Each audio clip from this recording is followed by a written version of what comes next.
Bonjour et bienvenue dans la quotidienne de School TV, l'émission qui vous raconte l'éducation au quotidien. Au sommaire aujourd'hui, illettrisme et désertification des campagnes. Les sujets sont graves, le ton lui est léger. Ce subtil cocktail est signé de Mélanie Offrette. Elle est l'invitée du Grand Oral pour son film Les Petites Victoires. L'anti-sèche des Mag et Sel. L'anti-sèche, vous le savez, c'est la façon dont l'actualité résonne dans les programmes. Actualité so British aujourd'hui avec l'édition du premier timbre à l'effigie de Charles III. Et c'est justement en Angleterre que fut inventé le timbre postal. Emma vous racontera son histoire. L'heure de la récré, toujours avec Emma, récré sportive, escalade, mais sur un mur pas comme les autres, ça va se passer à Metz. Et puis rendez-vous enfin avec Marie-Olivier pour son cours particulier. Aujourd'hui, direction la Martinique avec l'association Coco and L'eau qui sensibilise à l'environnement de manière extrêmement originale. La quotidienne de School TV, c'est maintenant. C'est parti, Grand Oral.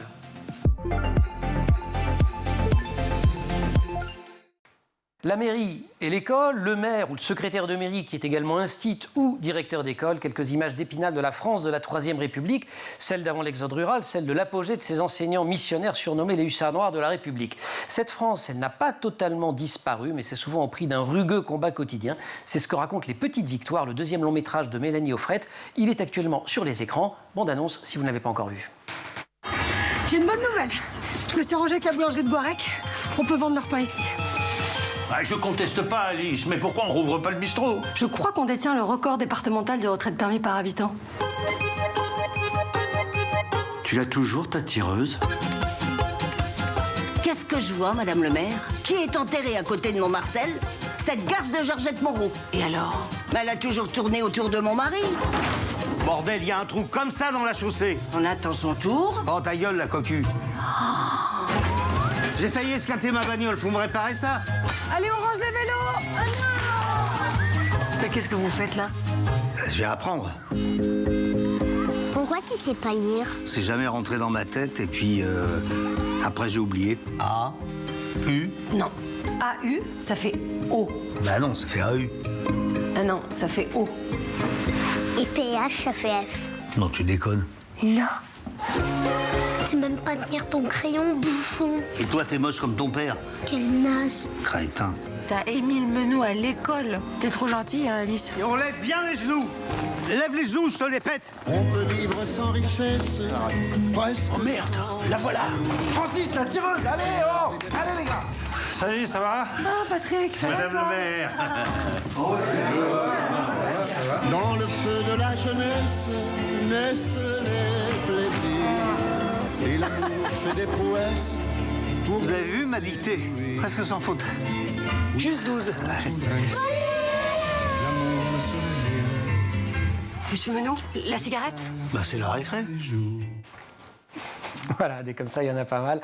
Mélanie Offrette, merci d'être avec nous, bienvenue. C'est un film assez paradoxal, j'ai trouvé, parce qu'à la fois, c'est un hymne aux solidarités villageoises, à une certaine façon de veiller les uns sur les autres, même si c'est de manière un peu bourrue. Et puis en même temps, c'est un film qui dit aussi qu'il faut savoir échapper aux assignations de destin, qu'il faut savoir sortir de son périmètre, le mot revient souvent. Oui, le périmètre, ça a été un terme vraiment que j'ai découvert en écrivant le film avec des personnes en situation d'illettrisme. Parce que voilà, en fait, ces personnes, c'est des personnes assez incroyables qui sont vraiment des invisibles du système et qui, pour rester du coup dans l'ombre et gardent... Voilà, ils ont plein de stratégies et donc ils ne s'exposent jamais en dehors de ce périmètre parce qu'ils ont tous leur permis, ils ont tous un boulot. Et cette histoire de périmètre, je l'ai trouvée assez incroyable parce qu'il est assez universel en fait. Je crois qu'on a tous un peu de mal à sortir de notre périmètre. Et donc au début, vraiment, on l'a raconté par le biais d'Émile, et en fait, qui est joué par Michel Blanc. Exactement. Et en fait, l'histoire de périmètre, elle est aussi très présente pour Alice, qui est jouée par Julia Piaton, et pour nous tous aussi, en fait. Voilà, et alors le périmètre d'Alice, c'est qu'elle a repris la mairie après la mort de son père. Ouais. Elle est instite, et finalement, elle a un petit peu de mal à faire autre chose qu'à s'occuper de ses ouailles, quoi. Elle se sent comme investie d'une mission. Bah, c'est vrai que là-dessus, moi, j'ai vraiment découvert aussi moi, je suis originaire d'une petite commune, mais être maire d'un petit village, c'est incroyable. Vous êtes vraiment, c'est beaucoup plus qu'une fonction, c'est un dévouement. Vous êtes tout pour vous administrer. Vous êtes à la fois le psychologue, l'assistante sociale, le technicien de voirie, et vous êtes le clocher au milieu du village. Comme il n'y a plus de médecins, comme il n'y a plus de nombreux services, c'est vrai qu'elle est complètement indispensable et elle est complètement dévouée à ses habitants. Ouais. Et le film s'ouvre d'ailleurs sur une scène un peu bureau des pleurs où tout le monde vient la voir pour des problèmes extrêmement variés, y compris des problèmes sexuels dans le couple, etc. Qui est une anecdote vraie. Hein. Alors allez-y. Parce que vous avez enquêté, c'est ça que je voulais dire, mais vous allez pouvoir répondre à ma question tout en racontant l'anecdote. Vous avez enquêté dans un petit village, alors pas du tout en Bretagne, vous avez tourné en Bretagne, mais là c'est du côté en Isère, dans le Trièves, très belle région d'ailleurs, et vous avez enquêté dans un petit village de 500 habitants. Alors, pas que, j'ai passé du temps avec une vingtaine de maires partout en France. Oui, parce que je voulais pas que cette histoire sonne régionale, je voulais qu'on sente qu'elle soit universelle un peu à toutes nos campagnes en France. Donc j'ai passé beaucoup de temps avec nombre d'élus, et dont avec Fanny Lacroix, qui est maire d'un petit village dans l'Isère, à Châtel-en-Trièves. Et là je me trompe pas, c'est un peu elle qui a inspiré le personnage que joue Julia Piaton. Tout à fait, tout à fait. Et c'est vrai que sur ces vingtaines de maires, il y en a 9 qui m'ont raconté que leurs administrés étaient venus leur parler de leurs problèmes intimes, Ça raconte beaucoup. Comme il y a plus de curé, on sent qu'en fait, s'il remplace le maire... Ils en entendent des vertes et des pas mûres, les curés. Ouais, c'est ça. Il faut quand même rouvrir les cabinets médicaux pour épargner leurs chastes oreilles. Un des combats d'Alice, c'est d'empêcher la fermeture de l'école. École qui se résume d'ailleurs à une classe unique. Alors, on ne va pas spoiler pour ceux qui n'ont pas encore vu le film, mais juste dire quand même qu'on voit un moment la grande école du village voisin. Elle fait aussi envie. C'est là où je dis que votre film, il n'est pas manichéen. C'est-à-dire que le fait d'avoir une plus grande école, c'est sympa aussi. Ça fait des étoiles dans les yeux des enfants. Oui, et puis aussi, forcément, les enfants aussi sortent de leur périmètre et sortent de leur école, comme je vous le disais. Donc non, le film n'a pas de parti pris. Je pense aussi que c'était une vraie volonté de pas dire c'est mieux comme ci, c'est mieux comme ça, ou c'était mieux avant. Je pense qu'il y a tout à raconter, il y a tout à construire, et c'est ce qu'on essaye de parler avec les petites victoires. Pour ma part, j'ai envie d'être très optimiste par rapport à l'avenir, et les petites victoires c'est un film qui est optimiste. C'est un film optimiste, sans être démago. Les petites victoires, il est actuellement sur les écrans, porté par Michel Blanc en papy acariâtre autant qu'attachant, et en Julia Piaton en instit et mère empathique et bienveillante. On vous retrouve Mélanie Offrette juste après l'anti-sèche chez Maguessel. Vous êtes plutôt la version empathique et bienveillante. Bonjour Emmanuel. Bonjour Emma, comment ça va? Ça va bien et vous? Ça va très bien. Depuis début mars, Emma, le Royaume-Uni a mis en vente le premier timbre à l'effigie du roi Charles III. Et vous avez dit que c'était une bonne occasion dans cette anti-sèche pour nous raconter l'histoire du timbre. Mais oui, du timbre poste. Absolument. Et pour ça, il faut comprendre comment fonctionnait le système postal avant l'invention du timbre. Aujourd'hui, par exemple, c'est à l'expéditeur de payer lorsqu'il envoie un courrier. Mais jusqu'au 19e siècle, c'était le contraire. C'est lorsqu'on recevait une lettre qu'on devait payer la personne qui nous la portait. Autrement dit, c'était au destinataire de la lettre de payer. Et le prix variait en fonction de la distance parcourue et du poids du courrier. Ok, pourquoi pas? Après tout, pourquoi a-t-on décidé d'inverser le processus? Et il est là le secret de l'invention du timbre, et tout bascule grâce ou à cause d'une histoire d'amour. Mais absolument, on est au Royaume-Uni. Soit un animal, de préférence un chien, soit une histoire d'amour. Voilà, c'est bien, c'est plutôt sympa. C'est formidable. Donc, on est au Royaume-Uni dans les années 1830, et le directeur des postes de l'époque, qui s'appelle Sir Rowland Hill, est témoin d'une scène peu commune. Il voit le facteur apporter une lettre à une servante, celle-ci la scrute, elle regarde l'enveloppe et finit par la rendre au facteur en lui disant qu'elle refuse de payer. Et pour cause, l'enveloppe est vide. On raconte donc que Sir Rowland Hill aurait été intrigué et qu'il aurait demandé plus d'informations à la jeune femme, qui lui aurait avoué que c'est de cette manière qu'elle correspondait avec son amoureux. Donc pour éviter de payer la réception de la lettre, les deux amants avaient mis en place un système de code, à quelle hauteur est écrite l'adresse par exemple, et de cette manière, ils pouvaient communiquer gratuitement et se donner des nouvelles. Voilà, on est très très très très loin du SMS à cette époque. Génial. Et ils étaient seuls à utiliser ce subterfuge? J'imagine que non, on n'aurait pas inventé un truc. C'est exactement ce que s'est dit le directeur des postes, ils ne sont pas les seuls, donc... Eureka, il tient la solution, inverser les choses. Ça sera plus au destinataire de payer, mais à l'expéditeur, et ce grâce à une petite vignette collée sur la lettre. Le timbre. Absolument. Qui apparaît donc pour la première fois au Royaume-Uni le 6 mai 1840. C'est le penny black. Le fameux penny black. À l'effigie de la souveraine de l'époque, la reine Victoria. Peu à peu, cette réforme postale se répand dans d'autres pays, en Suisse, au Brésil même, et en France. C'est en 1848 que l'Assemblée nationale vote un décret pour une réforme de la poste et l'instauration du timbre. Vous nous avez montré le penny black, vous avez le premier timbre français? Mais bien sûr, ça ressemble à ça.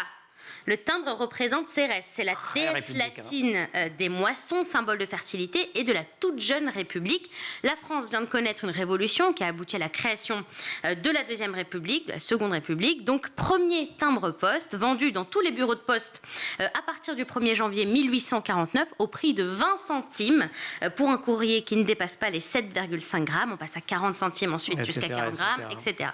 Et donc en 1849, c'est ça, on se met à envoyer des lettres exactement comme on le fait aujourd'hui. Alors, Pas exactement, Ah. parce que si le timbre est introduit, rien n'indique officiellement qu'il doit être collé, vous savez, en haut à droite du courrier. C'est valable seulement à partir du XXe siècle. Et puis, je vous avais pas encore fait le lien avec l'école, mais manquait. il arrive.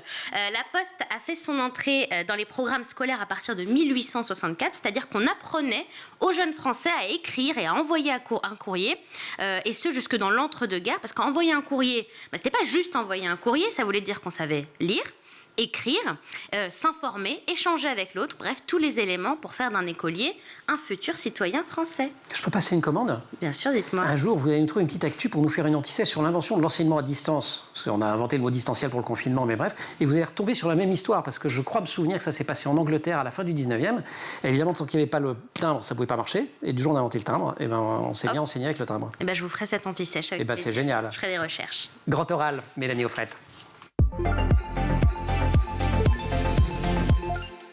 L'adage populaire prétend que la vérité sort de la bouche des enfants. Dans le film Les Petites Victoires, elle sort souvent de la bouche d'Émile, le personnage joué par Émile Blanc, qui est en partie bloqué dans l'enfance d'ailleurs.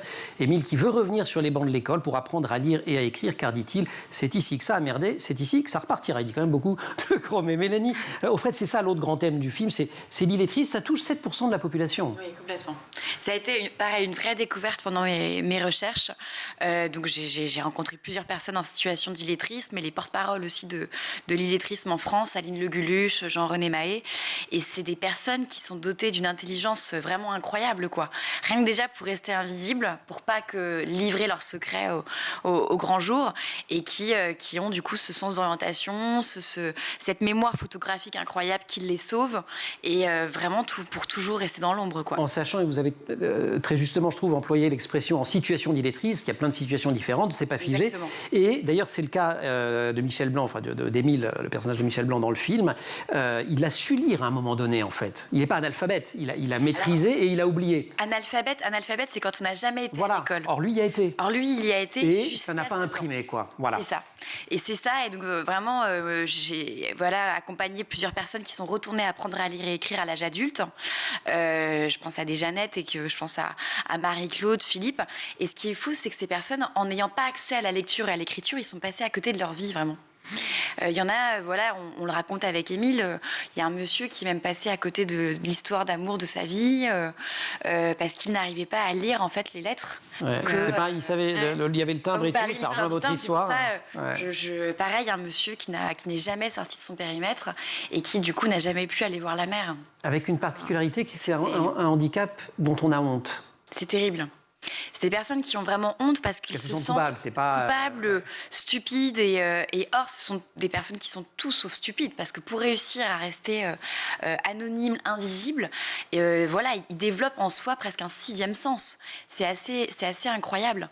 Donc, ils ont une mémoire vraiment qui les sauve. Et des stratégies de dingue. Des stratégies de dingue. Ouais. J'avais accompagné Jeannette, qui, elle est retournée apprendre à lire et écrire à 52 ans. Elle faisait la distribution des journaux Ouest-France. Je lui dis, mais comment tu fais pour lire les adresses si tu ne sais pas lire et écrire? Et donc, ils ont toujours un partenaire, un complice de vie qui les aide dans le quotidien. Et elle, c'était ça. Donc, elle récupérait à 2h du matin. On a récupéré tous les journaux. Et puis ensuite, elle avait toutes les adresses, son petit papier de notes, son carnet de notes. Et elle retrouvait son compagnon au bout de la rue. Ils avaient tout un système de fluo. Et après, elle retenait tout de tête. Et quand on arrivait dans un lotissement, vous voyez les lotissements où les maisons sont vraiment identiques, les mêmes partout. Il n'y a pas beaucoup d'indications, il faut aller chercher le numéro de la rue. Ouais. Et je lui dis, mais là, comment tu fais pour retenir et retrouver les bonnes maisons? Et elle me dit en rigolant, je suis une tueuse au jeu des 7 erreurs. Et puis après, j'arrive à retenir. Elle me dit, là, tu vois, par exemple, mur en briquette. Là, pas mur en briquette. Faut prendre des repères. Par contre, tu prends pas une vache comme repère, parce qu'une vache, ça bouge. Bien sûr. Et donc, c'est ce genre de dialogue. Après, je les ai réinsérés dans le film. Vous l'avez dit dans la première partie de l'émission, vous-même, vous venez d'un petit village? Je viens d'une petite commune de 3000, 3500 habitants.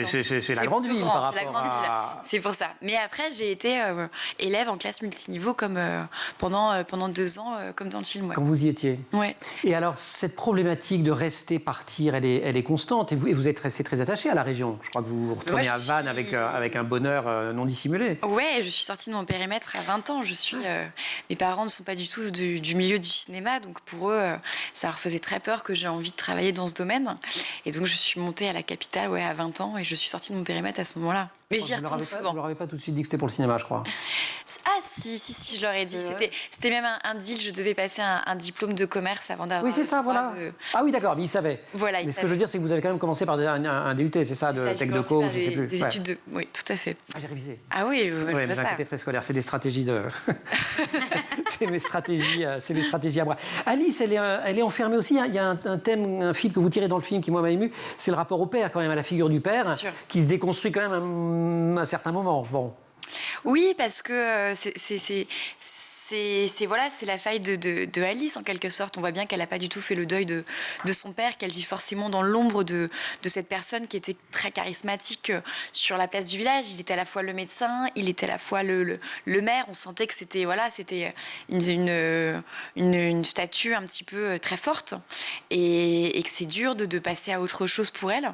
Donc très clairement, ça a été intéressant en plus de réussir à le faire exister alors qu'on ne le voit pas pendant le film. Absolument. Et pour autant, il est très présent. Ouais. Ah oui, et puis il faut dire que les villageoises et les villageois mettent bien la pression sur les épaules d'Alice en lui rappelant qu'il faut qu'elle soit digne de papa.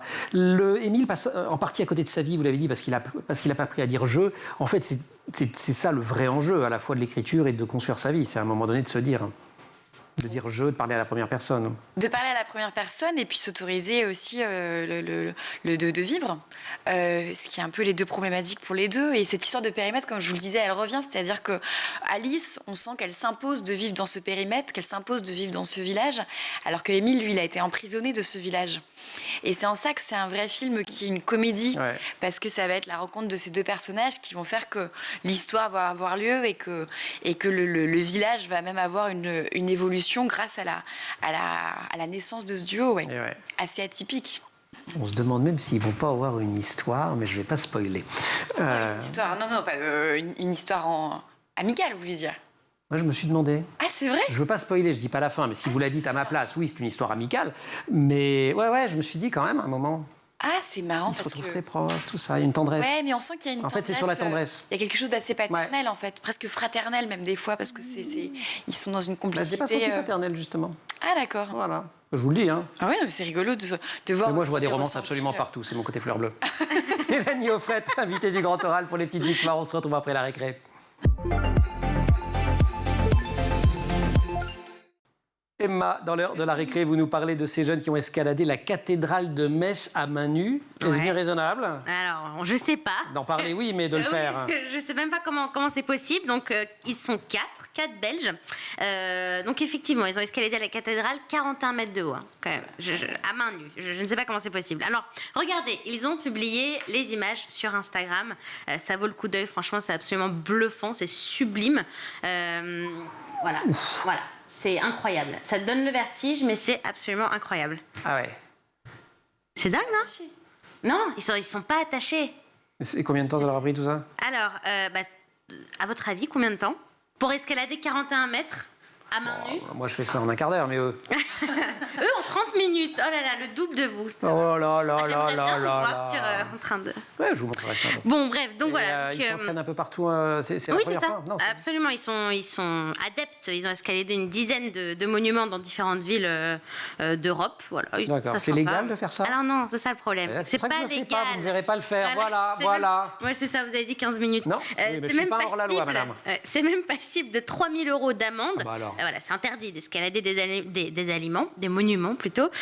Ils le font tôt le matin ou tard le soir pour pas se faire prendre. Et eux, ils s'en fichent. Ils veulent prendre le risque rien que pour l'adrénaline et la vue époustouflante à laquelle ils ont droit ensuite. Bon, tout de même, la préfecture de Moselle a porté plainte. D'accord. Donc c'est une récré grosse bêtise quand même. Voilà, un petit peu. Mais c'était beau, les images, ça valait le coup. Les images sont belles, j'avoue. Voilà. Emma, merci beaucoup. Merci. Mélanie Offrette, les petites victoires.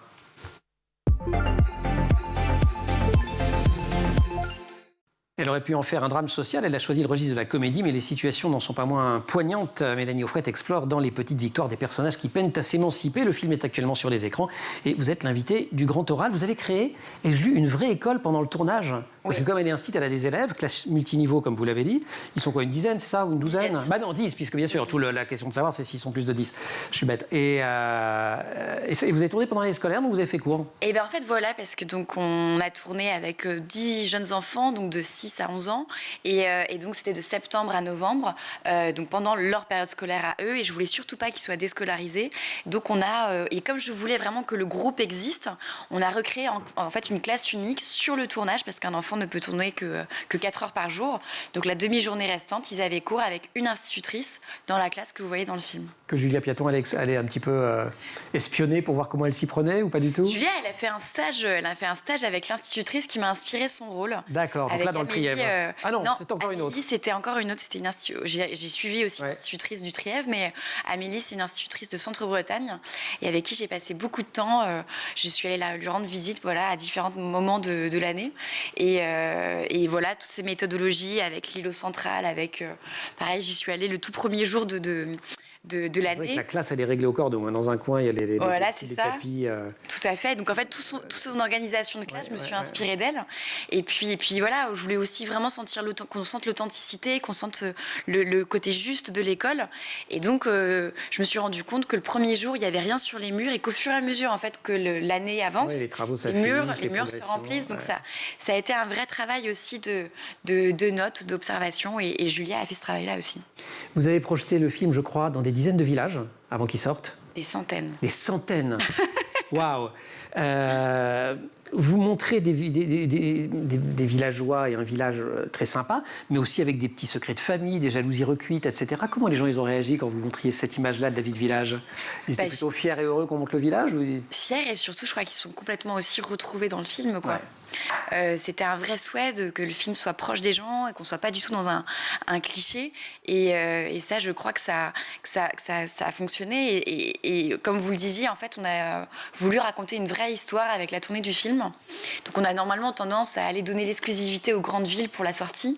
Et là, on s'est dit, bah non. Et si on allait partir sur les routes et aller donner l'exclusivité aux petits villages, aux petits cinémas, parce que le film parle de la désertification, de l'importance de maintenir les services de proximité. Mais je pense aussi que c'est important de maintenir la culture. Vous avez porté le message. La culture, c'est aussi un film sur les vertus maternelles, parce qu'Alice, elle est mère M-A-I-R-E. Oui. Elle n'est pas encore mère M-E accent grave R-E, mais au fond, elle l'est, de ses administrés, des enfants. Enfin, elle a un côté super maternel dans le film. Complètement. Et je trouvais ça super d'incarner, voilà, de montrer l'image d'une jeune femme qui soit indépendante, célibataire, forte de caractère, et qui est, je pense, un peu à l'image de beaucoup de femmes aujourd'hui. Beaucoup de jeunes femmes, ou pas jeunes d'ailleurs. Enfin, ou pas jeunes. Je trouve qu'elle est jeune, voilà. mais bon, voilà. Le film, Mélanie, se termine sur une chanson, La Tendresse, interprétée par Bourvil. On vit dans un monde qui est extrêmement atomisé, extrêmement individualisé. Finalement, c'est ça qui manquerait le plus, selon vous? Un regard de tendresse les uns sur les autres? Oh ouais, je pense que la chose étrangement pour laquelle on doit se battre le plus en ce moment, c'est de se voir. C'est de maintenir le lien. Je pense que tant que le lien social sera présent, tant que les gens continueront à vivre des choses, il se passera beaucoup de belles choses. De belles choses, ouais. Et plein de petites victoires. Et plein de petites victoires et plein de tendresse. Vous restez avec nous, on va voyager, on va aller du côté de la Martinique. Je crois que vous vous apprêtez à y aller, donc on va vous faire une sorte de... On va réviser ensemble, d'accord? Ça va se passer avec Marie-Olivier et Emma. Merci beaucoup. Merci. Cours particulier. Merci.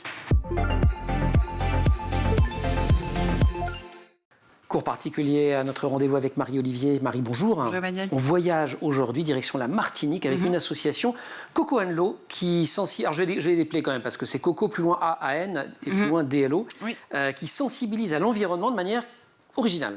Tout à fait. Coco and Lo, ça veut dire coco dans l'eau en créole. L'association a été fondée par Coralie Balmy. C'est une nageuse professionnelle, Coralie Balmy, qui est née à la Trinité en Martinique. Et elle a notamment été championne d'Europe du 4x200 mètres nage libre et avait décroché le bronze et dans la même catégorie au JO de Londres en 2012. Super. Et son objectif, c'est pas seulement d'apprendre aux enfants à nager, j'imagine? Non, pas uniquement. En fait, elle a toujours été très sensible à l'environnement et en particulier aux animaux marins. En fait, Coralie a appris à nager dans la mer en Martinique, donc elle a été dès le plus jeune âge en connexion avec la faune et la flore marine. Et en plus de ça, son père était vétérinaire et elle-même s'est formée à l'être en parallèle de sa carrière de nageuse. Carrière sportive qu'elle a arrêtée après les JO de Rio, donc ça fait quoi, une dizaine d'années? Ouais, c'était en 2016, Rio. Donc elle a arrêté à ce moment-là et après une carrière de sportif, il y a toujours une question de la reconversion qui peut être vertigineuse, mais pour Coralie, c'était assez évident. En fait, elle souhaitait rester au contact du milieu marin. Et après Rio, elle a rejoint le CESMED à Montpellier. Le CESMED, c'est un centre de soins des tortues marines. D'accord. Elle est devenue docteur de tortues. Docteur de tortues, en quelque sorte. Elle a soigné les tortues, donc celles qui avaient été heurtées par un bateau, par exemple, ou celles qui sont coincées dans les filets de pêche. Ça arrive assez souvent. Coralie a donc passé ses journées à s'occuper des tortues, leur donner à manger, les soigner, etc. Donc elle était à leur contact tout le temps et elle avait le sentiment du devoir accompli. Et ça lui a aussi fait penser à la Martinique où elle avait fait de la plongée et elle s'était rendue compte qu'il y avait énormément de pollution, notamment plastique. Donc quasiment toutes les tortues là-bas auraient ingéré déjà du plastique. On avait reparlé autour du film sur les baleines. Oui, exact. On a parlé la semaine dernière. C'est grâce à cette expérience que Coralie fonde son association.